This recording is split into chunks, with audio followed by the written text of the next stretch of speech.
Hey, welcome back, everyone, to the Comic-Con Podcast, episode 38. As always, it's me, Zach, a.k.a. The Manimal, with my boy, Justin, a.k.a. Nemesis Prime. What's up, dude?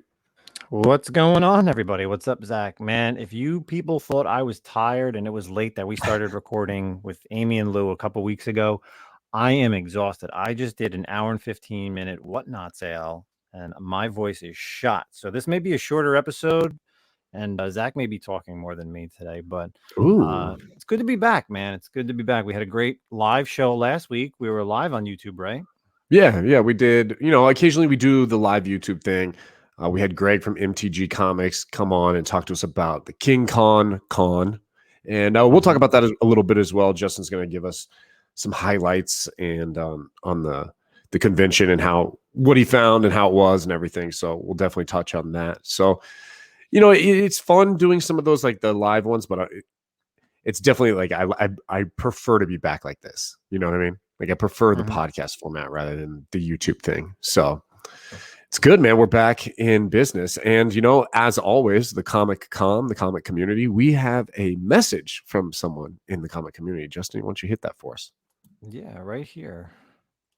12th. And who's your favorite Marvel Comics hero? Mine is Superman. Remember the motto? With great power comes great responsibility. Have a great night, everyone. We'll see you again at 6. Thanks, Cynthia Izagara. Yeah, dude, what a dumb bitch, bro. It's so fucking retarded. Like, if you know you're gonna make a comment like that, it's almost like she intentionally got that wrong. Like, how do you get that wrong so bad? You know? Oh, she might as well have said like Image Comics or like something. Right. It's not like, at least she got 2 out of the 3 things correct, right? So she got she got the company and the character, but she got the motto wrong. No, so, like, she got the company and the motto right. Oh, yeah, and that's the right. character I'm sorry. wrong. Yeah. So, but she still got like, so she got 2 out of 3, but the wrong character and the wrong company. Oh, jeez, it was terrible. It's crazy to me too. Like, she would know the motto so well and not know which character it goes to. Like, I don't know. I mean, God, dude, But this is like so cringeworthy. It's like, because Superman, Spider-Man, they are close. It's not like Batman. It's not like she said Batman. Can you imagine if she said that? Oh Batman would never say with great power comes great responsibility. Can you imagine Batman using that motto? Like, Uncle Ben says that to Batman. Batman's like, dude, shut up, bro. Like, I just punched dudes in the face. Superman. I thought I heard that in the BVS movie. Yeah. So yeah, that was straight from the community there. Not our community. I don't know what community that lady's a part of. But yeah, so no messages or questions from the community, but I thought I'd tell a little story that was Justin has been living this saga with me as well since like God, I think it was about June or July, right? It's kind of when hold on to your butts, everyone, because this is a nice one if you ever go ahead and buy a big book. So yeah, definitely. I think I'll be waiting. I'm kind of like traumatized. So anyway, I was out hunting for big book, right? Okay. I've wanted it for a while, and we all know it's going to go up in price, and these books are crazy right now anyway, but I've been hunting for a Fantastic Four #1. So I was kind of looking around, looking on eBay at a couple different ones. Prices are high. I mean, they were high back in June. I'm sure they're even way higher now, but I had followed an auction of one. So it was a 3.5 PGX with a Stan Lee signature on it. Okay. So now I know you're probably cringing, hearing the words or the letters PGX, and I was as well. But I'm like, oh man, a 3.5 PGX with the Stan Lee sig. Okay, there's some options there. You can crack it, send it to CBCS, and get a verified signature, and now you have it in a CBCS slab with the Stan Lee sig. So that's pretty good. Okay, not a bad option there. Yeah. And who knows? Maybe you could get a good press on it, and it could jump in grade as well. So I'm watching the auction. I bid. It gets up to like, I think 10,000, something like that, $10,200 or something, which is pretty low price. And somehow, and I kind of was just messing around, and I ended up winning. And I'm like, oh crap! Now I gotta pay for this book, right? So this is a long story. So I'm gonna try to keep it short. So I pay for the book. I'm talking to the guy for a while. I pay for it, and this is where things just go awry. So this is all on eBay. He sends the book, or he sends me the tracking number, right? And he's like, okay, here you go. Here's the tracking number, blah, blah, blah. So I'm all excited. It's showing up. A day after that, the tracking number was inputted in eBay. I get a message from the guy saying, hey, oops, I sent it to the wrong address. It's coming back. I have the book shipped back to my house, and then I'm going to ship it out again. Okay, so that was like the first big red flag. So I'm like, I don't even know how you would get the wrong address. Like there's no other address you could have, right? You know, like eBay doesn't just have options to choose from the address of the person that purchased something from you, you know? No, So if you print it out, like when I sell on eBay, I always just do print label. Like right. I weigh my stuff here and then I just print out the label. I don't take, I don't handwrite, which I used to do years ago, and handwrite the address like off of PayPal. Like Yeah. no more of that. Like it's directly from eBay label. So you're screwed if you don't get the item, because I'm going off of that address that's on there. So Exactly. So I'm already like, well, shit, dude. So I message him and I'm like, okay, accidents happen, whatever. I was like, but I expect you to priority overnight that shit when you get it. Like at this point, like, it's been about a week now since I paid for it.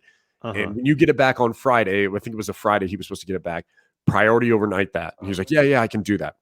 So he doesn't do that. And he sends me another, he's like, hey man, I just shipped it back out. Here's the tracking number for the book. So I'm like, okay. A day later, he messages me again. And now he's like, and of course you can see as I'm getting these messages, I'm like, oh no, every time I see a message from this guy. So he's like, oh, whoops, that's the wrong tracking number. That was to some other item I sold to someone else. Here's the correct tracking number. So if you're not following, at this point, I've now received 3 tracking numbers for this item. So this is about 2 weeks now since I purchased this book. So I'm stressed. I'm kind of like, this is bullshit, dude. This is dumb. And so I heard this every day, everyone. Yeah. And it changed like every day. And so finally it was supposed to show up on like a Wednesday. And I was like, okay, dude, it says it's out for delivery, whatever. I check with my mailman. I catch him before I go into work and he has nothing for me. And I was like, well, is something coming later? He's like, maybe, just check back later. Maybe someone else will deliver. Sure shit. Nothing is there that day. So I immediately come to my computer. I get on there, I get on eBay, and I'm asking for like a refund, right? But eBay's drop downs don't work. So you can't get like a refund. It says every time you do it, it says, oops, there's been a technical error, try again. So I'm like, well, what the hell, dude? And so eBay's also telling me I have like 48 hours to solve the problem with him, and then they'll step in. And so I'm just trying to push it forward. He then uploads all the tracking numbers. So he uploads 3 tracking numbers now to eBay, which now shows delivered 3 times to my house. So eBay, being the genius that they are, like, oh, the book was delivered. Okay, we're closing this unless we hear from you in 24 hours. So now I'm getting really worried. I'm trying to, like I said, hit this drop down to have them look into the case. It's not working. I try from my computer, other computers, Wi-Fi's, phones, everything. I'm trying everything, man. Because I'm just like, at different times of the day. And of course, it's like a ticking clock. So I'm getting no luck with eBay. They have no customer service number. No number works. You cannot contact these people at eBay. It's almost literally impossible to contact them. So I finally go to my credit card and I dispute the charge to my credit card. So my credit card's like, boom, good to go. Money's back on your card. We'll look into this, blah, blah, blah. So I'm like, okay, cool. Maybe that's good. A week or two goes by and I see the $10,000 charge is back on my credit card. And my credit card has like mailed me a letter saying like, we found the charge to be legit. And the book was delivered, blah, blah, blah. And so I'm furious. Like I'm losing my mind. So I go full like detective mode, dude. So I had saved all the messages. I had screenshot different things, all the tracking numbers. And I write like, so you can dispute with the credit card, like, hey, dispute it, the case. And you can send in, you have to fax things, which is like the weirdest thing in the world in 2021 that you're faxing documents in. So I had to write a cover letter. I literally like went full Batman detective mode. Like I'm writing it out. Like on this day, guy did this. On this day, he did this, blah, blah, blah. Package went here, package went there, all that stuff. I send it in. I then go to the post office and I convince them to like print out where it's actually delivered. So a lot of you are probably like, oh, well, the tracking, if you look at the tracking, it says where it's delivered. Well, it doesn't tell you what address it's delivered to. It just says the city and the zip code. So I talk to my mailman. He says, yeah, go talk to the manager and they can like look at the tracking numbers and tell you where it came from, where it was addressed to, and where it was delivered. So I go do that. They print it off for me. All 3 tracking numbers are delivered to my next door neighbor's house. So my street address, my number, and just the next door house. Okay.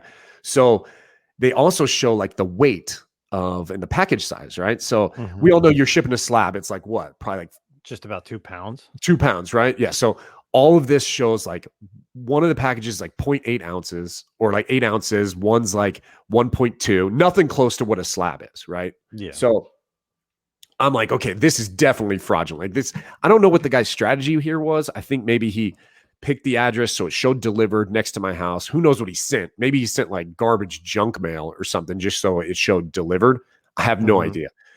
So I send all that crap back in to my credit card as well as evidence. And then I finally somehow I get on eBay and I'm on like one of those live, talking to the computer assistants.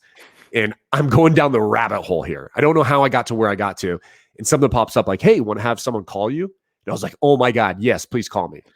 So this lady calls me and they're in London or England, somewhere in England, right? And so they're like 5 or 6 hours ahead of me. And she calls and basically tells me, she calls to tell me that their department's closed, first off. So I was like, okay, well, can I have a phone number so I can call them tomorrow? She's like, oh, well, we'll call you tomorrow if you'd like. And I was like, yes, please schedule me a phone call, but give me a phone number so I can call. And she's like, this is when I lost my mind a little bit. Like, she's like, well, we don't really have a phone number due to the pandemic. Our phones aren't working. And I lost it. I go, oh yeah, did COVID infect your telephone wires? Like, what are you even talking about? I was like, I started cursing at her too. I was like, this is fucking absurd. Like, this is a lot of money. And you're telling me you don't answer phones because of COVID? What does that even mean? I don't understand how that works. Has it now jumped from human beings to the networks and like phone lines and shit? It's just obnoxious. So she calls me at 6 or 7 a.m. my time. I get a phone call. Boom, I'm up. I already have all my documents set up the next morning, ready to go. She calls me, transfers me to the next department, and they drop the call. And so then I have to come back to the computer, call the phone number, get back, finally talk to this lady who's actually like really, really great. She couldn't help me, but she was great. She was like, hey, like I understand. I'm sorry. But the issue is because you went through your credit card, we can't further it on our end anymore. And she's like, but what I can do is I can send you like a letter saying that the package wasn't delivered to your house. So now keep in mind, she's just sending me this. Like, she has seen no proof that the package was not delivered to my home. Like, I totally could have been lying. So she sends me an email, forward that to my bank. And I had to wait like a month, man. Like, no, it's like 45 days. So like 45 days, I have this $10,000 charge on my credit card. And then finally, man, victory comes. They grant me my appeal and the money goes away and it's done. And now I don't buy comic books at all anymore. No more purchases. I'm done collecting. Traumatized from it. But dude, it was just like such bullshit, man. I was super excited. That's a lot of money. It's a big book, a big boy book. Huge. Something I really, really wanted. I don't know, dude. I don't know about buying books like that off that size now off of eBay anymore. It's just, I don't know. I just don't trust eBay. It sucks, dude. So yeah, I would definitely, I'm trying to think. The most money I've ever spent on eBay on a purchase was probably, I'd probably say like $1,000, maybe like 1,500. And that was like bidding like you did. But yeah, I don't think I could ever spend like a ton of money on something like that. I would definitely go through like, Metropolis Comics, Comic Connect, Comic Link. But then you're more open to a lot more people. But I'm sure eBay is the same way, but at least you have more of a backing. Even my comic shop, like I'd rather buy, like a Fantastic Four off of them. And I thought I was safe because eBay has like plastered all over them, 100% money back buyer's guarantee, which is true. They do offer those services if their websites work and you can contact them. That seems to be the massive loophole, which I had brought up to this lady as well. I was like, hey, look, your website doesn't work. Like, what are you going to do about that? She's like, oh, well, I'll let someone know and maybe we can get that fixed. And I was like, I go, well, that's really great for the next person. That doesn't really help me out at all. But like, shit, dude. And I was even like, I looked in like Reddits, and this had been a problem back in like 2014. People were having this issue. So I don't even understand it. But I don't know. All's well that ends well. I got my money back. I don't have the book. What I do have is this person's home address, though, which could be fun in the future to make a visit out there. I think some physical violence on said individual might be coming shortly. I wonder if he like works or knows somebody at eBay and like figured out how to scam all this. Yeah, I don't know. I mean, it was like I said, I'm not sure what the scheme was, what his like strategy necessarily and game plan was, but he seems to have it down. I don't know. I keep actually, while we're talking, I'm gonna look to see if his account is still active. Like I want, because I was told eBay too. I was like, you need to take this dude's account down, man. Like, yeah, that's crazy. That's some intense stuff that you had to go through. So that's my Fantastic Four horror story. But, I mean, I guess, like I said, all's well that ends well. Hey, listen, that's super stressful though. Yeah, that is some crazy stuff. Anybody out there, I know, that you just kind of heard the quick version, but man, Zach and I, of course, doing the podcast on a weekly basis. I heard about this the moment he bought the book. He sent me a text. He screenshot it to me. And every day, every other day, I was hearing news about this book. So, I felt for Zach, extremely much, knowing that, was he going to get this book? Was he not going to get this book? And we said that we were going to talk about it on the podcast once it was all said and done, instead of kind of like a weekly thing. So, looks like no longer a registered user. So that's good. I mean, I guess that's a plus, so. All right. But he'd probably just going to open up another account and do it to someone else. Yeah. So. But most people don't buy big books or big, like off of somebody who has zero feedback. Like, you don't start off that way.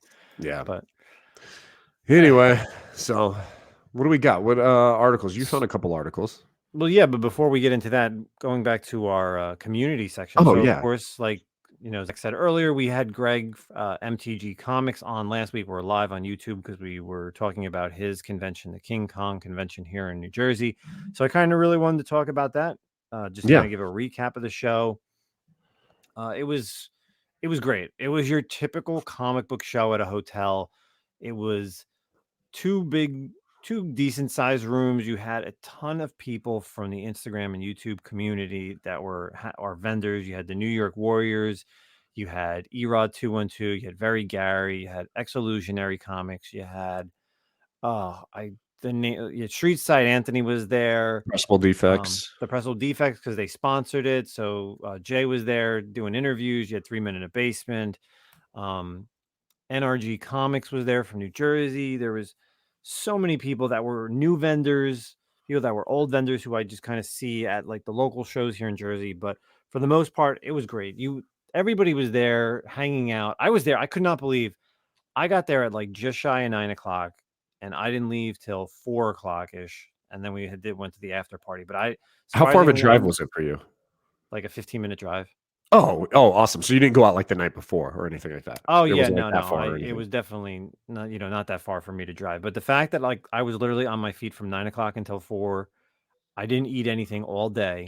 Your dogs were barking? Crazy. Oh, my feet, I was so excited to like sit down at the after party, the restaurant that we went to, pub that we went to, whatever you want to call it, and like eat. Like I was starving. I was just like, yeah, let me get an appetizer, had a drink, and then let me get a burger in this. But back to the show itself. People were making deals. I spent a ton of money. I bought almost a short box worth of just raw books. And then shout out to Erod 212. He sold me a Last of Us #1 CGC 9.8.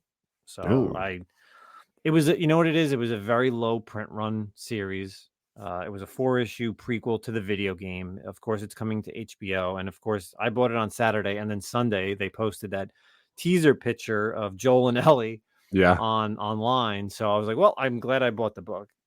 And it's funny because I used to have that series and I sold it. And I got decent money for the entire series because people knew it was like a low print run book. And then I was checking Comicron during the week and looking at the sales, like the print run. There, and this was 2013, I think. Print run was like just over 6,000 copies. That's like nothing in the world of comic books. That's where you look. You use 6,000? Comicron to find out Yeah, print runs. print runs. Yeah, typically I use Comicron. I go month because like you can go to like monthly sales, but 6,000 copies for Last of Us. That means I'm one of 6,000 people that own the book, and I don't even know what the CGC census is on the 9.8s, to be honest. So Yeah, I'm glad that it went very well. Greg even said by like 10 o'clock, he was like, "Yeah, I'm doing another show." Like it was nice. just early birds was great, and then from like 10 o'clock until probably I would say 1:30, it was just completely packed. You know, you wall-to-wall comics, wall-to-wall people. Appreciate and really a shout out to a lot of the people that walked up to me and said they listen to the podcast, they love the podcast. So that makes me feel good. From people that I don't know, obviously there are people here in the community that I know for the past couple of years that listen, love the podcast. They know myself, they know Manimal. But when people come up to me who I don't know, that really, I told Zach as soon as it was over, I called him and I said, I told him about the show. I said, people said nice things about us and the podcast, and that's what we love. That's why we do this on a weekly basis for everybody out there. So when the next one comes around, we definitely will have a booth set up there, like whether we're going to be selling it. Definitely going to have Zach come out here, and I'm already in my head. I'm already having plans of what I want to do for a table. So, when King Kong 2.0 comes out, Thecomiccompodcast maybe podcast will definitely be there. Hopefully he does it somewhere, maybe not quite New Jersey, since it's so far. Because then I can drive. I'll bring out a bunch of books or something. Just come out here to Jersey. We'll figure out something. Ship you them got a all place out to stay here, man. You know, so it's not like you got to book a hotel. All you got to do is that's book true. a flight. That's true. You got a place to stay here. So yeah, that's our community section. Again, King Kong was a great success. You could follow it on Instagram, KingKon Show on Instagram. You could see all the photos. I took some photos they're posted, and then just go to their page, check out their photos, check out their tagged stuff, so you could see what a great show it was for a first time comic book show. Yeah, shout out to Greg MTG Comics as well for being on here. And I didn't go, but what sounds like a great show. So, and hopefully he keeps doing it. And yeah, man, all the success. That's awesome. Mm-hmm. So let's get on to some articles. You want me to go first with mine? Yeah. Cool. So this is a really interesting article from 411mania.com. This is in kind of our comic book section. So is Todd McFarlane right about about Diamond Comics distributors? So whenever Todd McFarlane gives an interview, he's going to give something good to chew on. So recently the Image Comics president had a talking around table, and they were talking about the breakup between Diamond Comics and all these in the comic book market. So recently he was quoted, and this is a long quote, and I kind of want to get the whole thing in because it's something that we've talked about previously with Penguin. So in the article, he quotes, "I think it's pretty much what makes the world go round, and it's that people think that they can make more money doing it their way. I wish the world would live in this based on reality, loyalty, but I can't say that. So if somebody says to you, well, if you do this, well, you can save 4%, or you can do it this way and get 4% off a huge amount of money. These are big companies, and they just make economic decisions, good, bad, or indifferent. Surprisingly or not, McFarlane is totally convinced that DC and Marvel made the right decision in the long run." Later quotes, "Let me just say this," McFarlane continues, "every big company, every CEO who make these decisions, they're not fucking right all the time. They're big, powerful, and have success at certain times. But if people in big companies were so fucking smart, then even Pan Am would be around today." And for you older folks know what Pan Am is. For younger folks, Pan Am, and even I don't. I only know this because from my mom. Pan Am was the old flight company. Yeah. Back to the quote.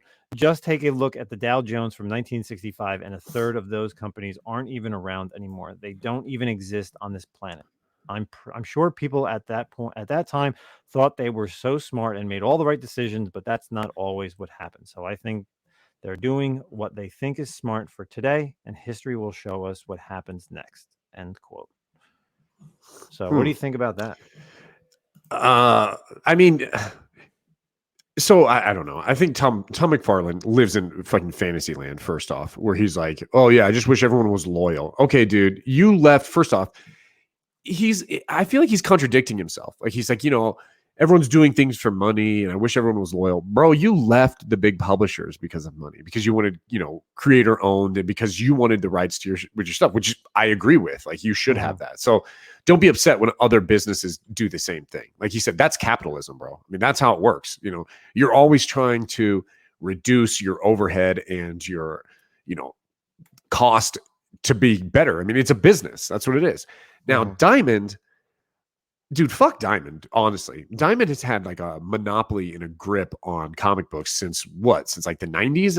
I don't know the exact dates. I know Tim told me one time. Mid 90s after like Heroes World. That was the other publishing, or distribution house. But so they've operated with no competition at all. And you can see that because their customer service got shittier and shittier.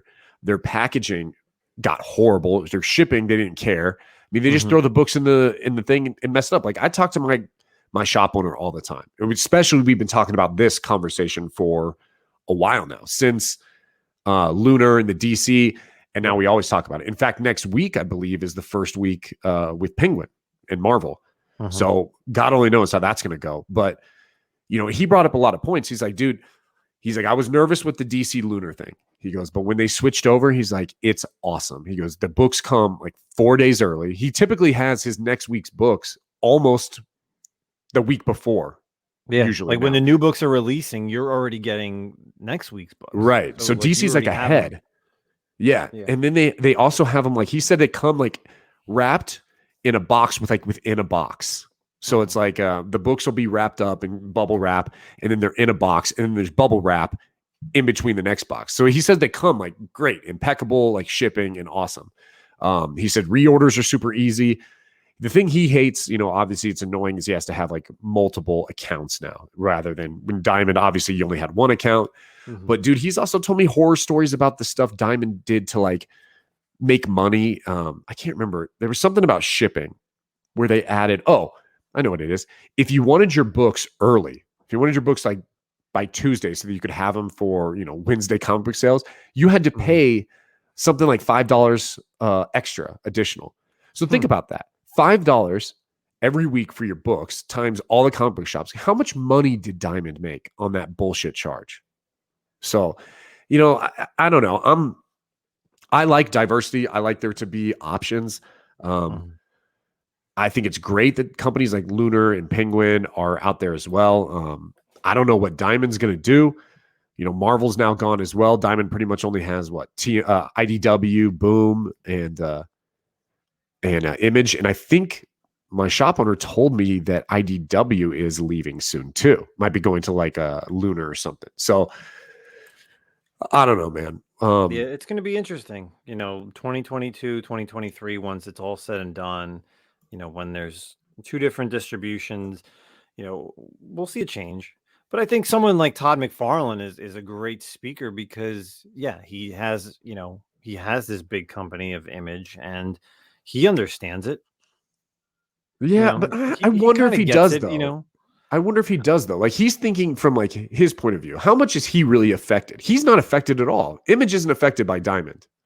Because they're gonna. The books are going to. He says, well, if you do it this way, we could save 4%. That's 4% off a huge amount of money. And right when you're ordering stuff, like at the end of the day, like they're ordering stuff, like they're still getting, books at a they're still paying for books. It's still going through a print shop and everything like that. So for Image to take money, to save money, they'll save it somehow. So you figure like a lot of these bigger retailers, like someone like Midtown Comics, or I don't know really who's a huge thing on like the West Coast or in the middle of the country, maybe Mile High Comics, but I'm sure they're saving a ton of money.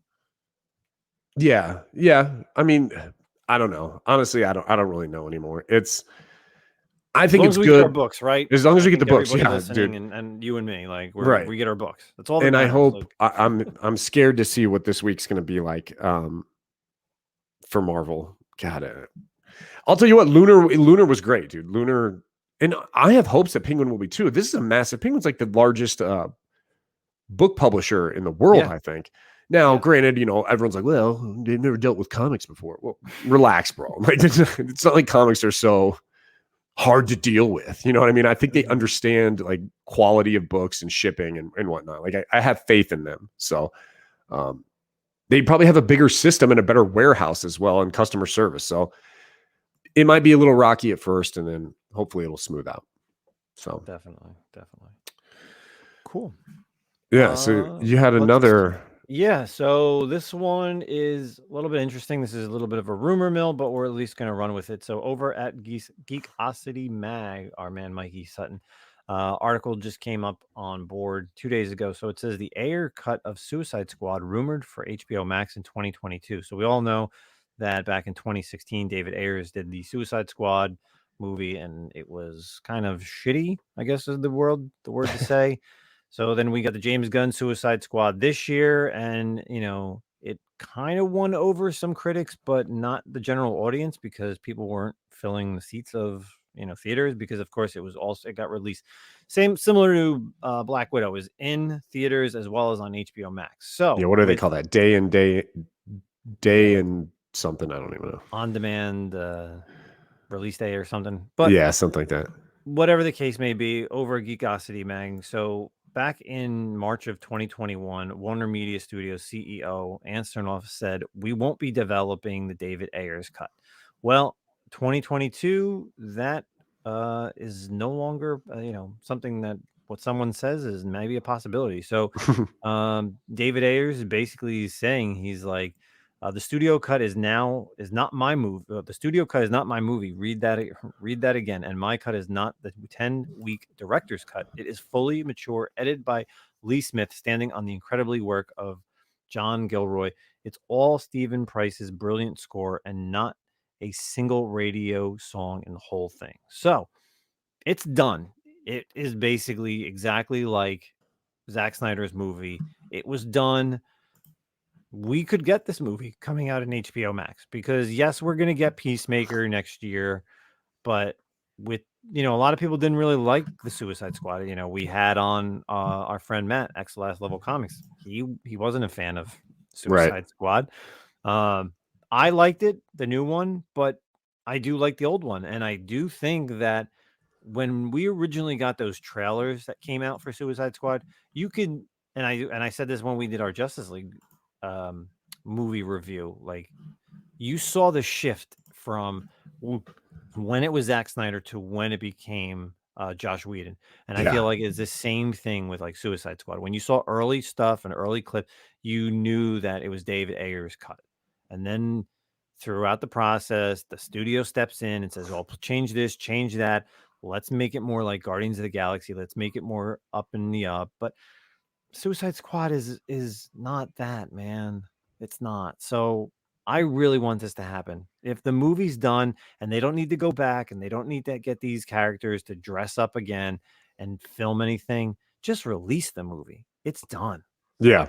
I mean, what does it cost you? Like, yeah, like you said, I mean, maybe you make more money. Honestly, the Zack Snyder cut for Justice League, I thought it did really well, like in terms of viewers and stuff on HBO Max. So like you're bringing a bunch of people to see this. Everyone wants to see it. You know what I mean? Like everyone wants to see what it's like to whether they want to talk trash on it or just see if it's better or not.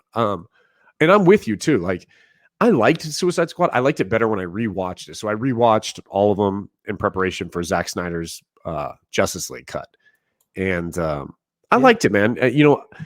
I think what is it that they took out? There's a lot of like more Joker stuff, right? Yeah, Is there's what the more rumors Joker are. stuff. There's like some more Harley stuff. You get more. It's more action Yeah, than the campiness. But even like I said, like so the Zack Snyder Justice League movie was obviously dropped on HBO Max first. So anybody who didn't get HBO Max literally a couple weeks ago, it got put out on Blu-ray and 4K and DVD and crushed it in sales. Oh, really? Yeah. Oh, yeah. There was a couple articles that it literally just crushed the Disney or the Blu-ray like disc sales for like 2 weeks. Like it was number one the week it came out. You can go read the articles on that if you just Google the sales for the Justice League. But and the thing is, like, I still haven't even bought it on 4K. Unfortunately, I missed out on the Steelbook from Best Buy, but I still want to get the movie because just I don't want to have to worry if I don't have HBO Max or I don't want to have to worry about streaming it. Like I want to actually put in a 4K movie, watch it on my 4K player in, complete clarity. That's the best way to watch it. So it's So that's selling you. really well. So you're the person who's still buying those. Oh yeah, I still buy all the I buy all the like the superhero movies. It's terrible. Like I have 2 rows full of like Disney, not Disney, the DC's up top and then the Marvel stuff. So I very barely buy Blu-rays and 4K movies, but Yeah. and you know what's the worst is as much as I hated Black Widow, I'm gonna eventually at some point buy it. So Doesn't it get released on Disney Plus here soon? yeah, I think next month. Yeah, Maybe. I I know there was that Disney Day, Disney Plus Day is next month or no, November, and I think that's when Shang-Chi's coming. I don't know when I think it's officially soon. Black Widow's coming out, but yeah, it could be in October, to be honest. Yeah. So that's just something to think about. We possibly may get the David Ayer's cut, and I'm hoping. I know a lot of DC fans want it. I want it as a DC fan, knowing that it's basically done and we can get a better movie. Right. I agree. I mean, like you said, why not? Why not just show it? So that's cool. We'll see what happens What there. about you? What we got some other articles? Not a lot going on. There was some stills of or pictures of Jamil's character showing off her comics accurate Titania hair over on comicbookresources.com, which is pretty cool. She's got like that orange, it's almost like an orange pink colored hair. You know what I mean? So I think she looks great.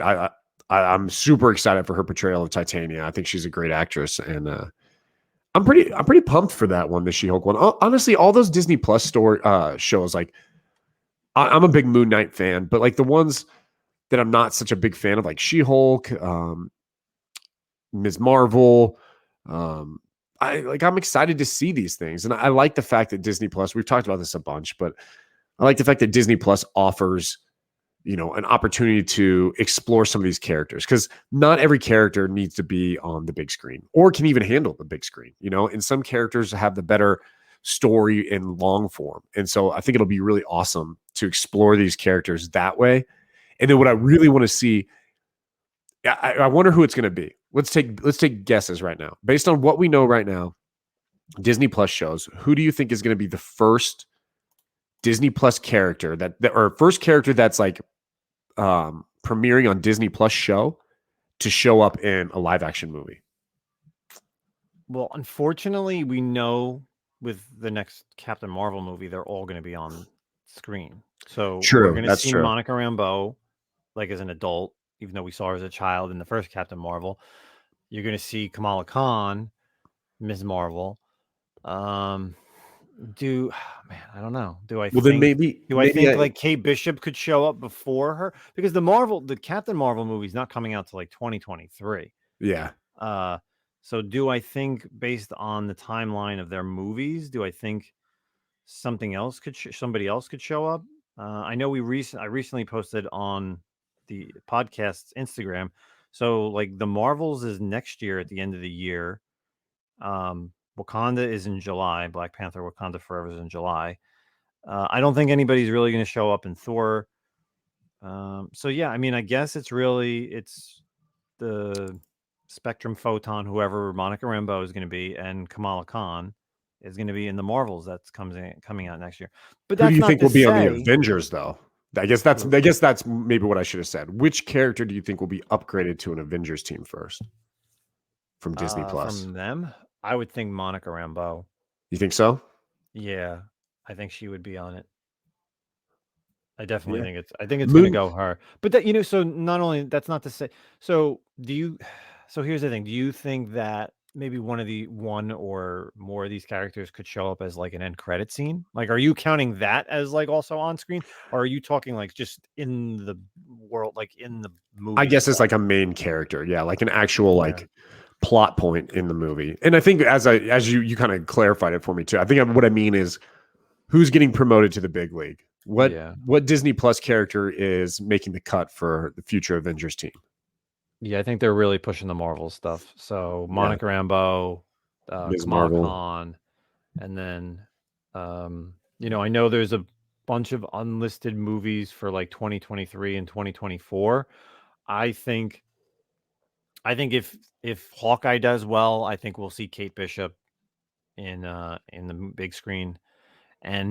And that's, I'm telling you, that is a book now. The more that I think about it, and I picked up 2 copies at the show last week, I really think people should be picking up the Young Avengers Volume 2 run, because everybody is picking up Young Avengers Volume 1. Of course, yes, her first appearance is in there, and there's a lot of characters that are in that series, but you figure Young Avengers Volume 2, you already have 4 people who are going to be in the MCU by the end of next year. Because you have Kate Bishop, Kid Loki was already there.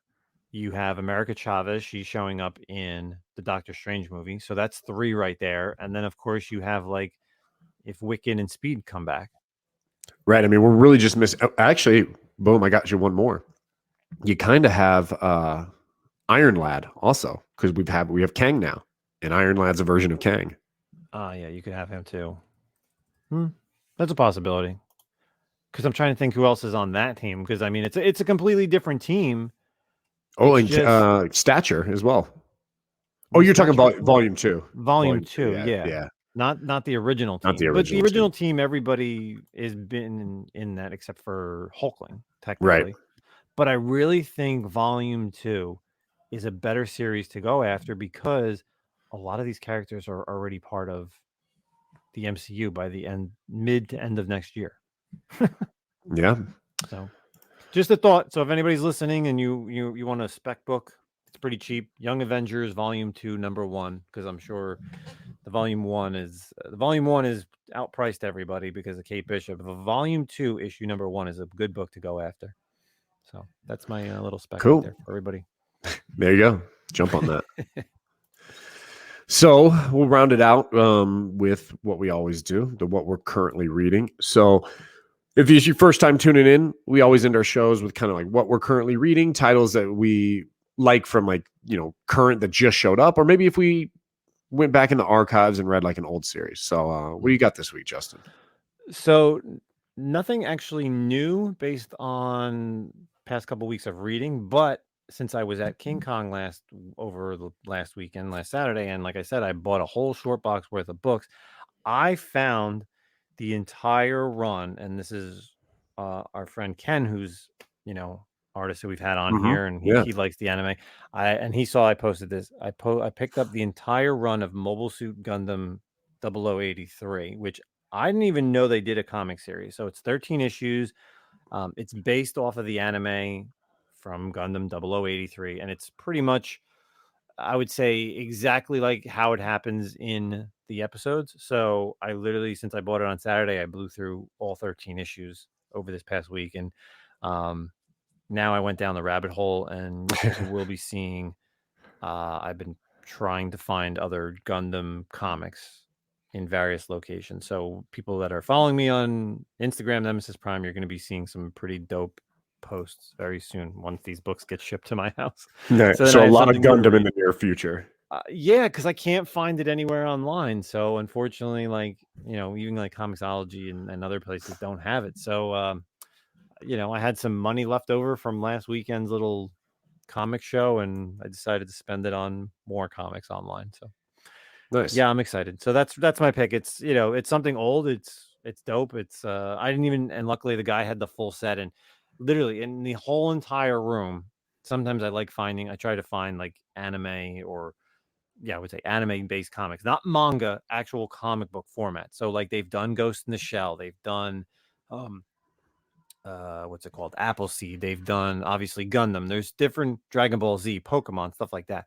So sometimes I try to find the number ones just to have. Mhm. So the fact that this guy had the full set, and I completely, it's crazy. I'll kind of really go through the story. So this guy who is a local guy, and Greg said last week that one of his friends, the first time setting up at a show.